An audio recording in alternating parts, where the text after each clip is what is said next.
The right to participation in the cultural life of your community is a human right that includes the ability to consume and create cultural works and techniques, either alone or in collaboration with others. In addition, your cultural participation could have a positive impact for generations to come. This video will feature two people whose cultural participation enriches the lives of members in their respective communities. Hello, good people. My name is Janiece. I'm an attorney, educator, public speaker, and author of the companion book to this channel, Dignity, Human Rights in Daily Life, which is going to launch on Cyber Monday 2020. Thanks for stopping by. If you're new to this channel, welcome. After watching this video, I invite you to check out this playlist. And please consider subscribing. Article 27 of the Universal Declaration of Human Rights states, 1.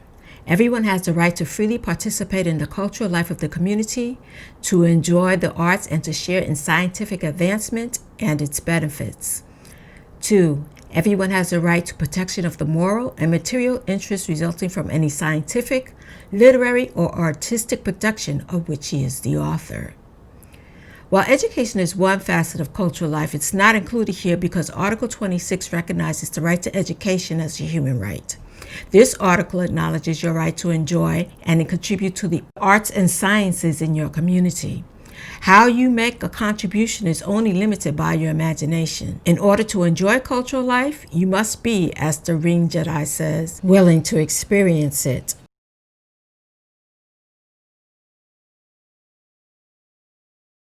While walking south along 5th Avenue towards Washington Square Park, I could see ahead of me these rings that seemed suspended in the air.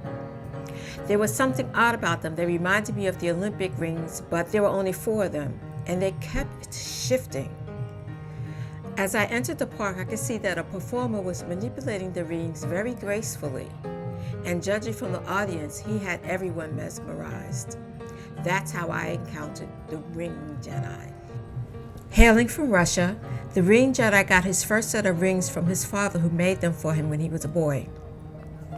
He now dances with his fingers and has been doing it for a long time. He's made thousands of dance videos, engages in photo projects, and teaches. The Ring-Jedi's performances would be appropriate for corporate events as well as for children's entertainment. I'll leave a link to his website in the description below and pin it to the comments section. If you're in the market for virtual entertainment during the holidays, I suggest you look him up.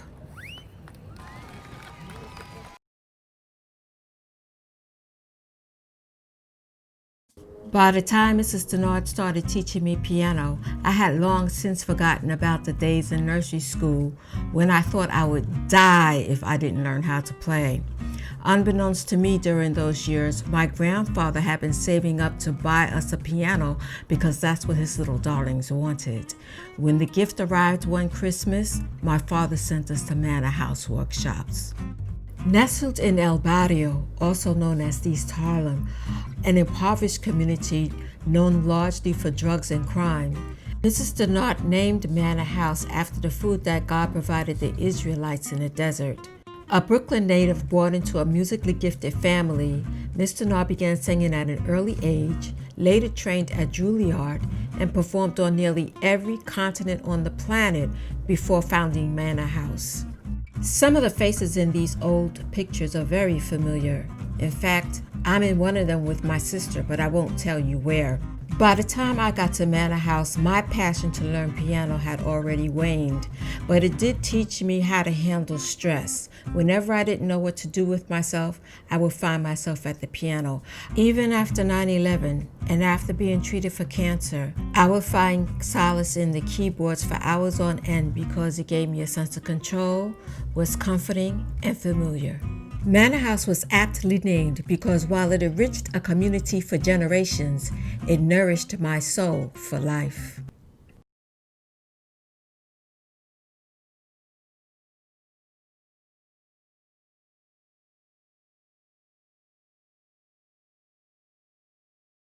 So, If you learned anything new in this video, write hashtag Team Dignity in the comments, like, share, subscribe if you haven't already. And until next time, be well and remember to live your life with dignity.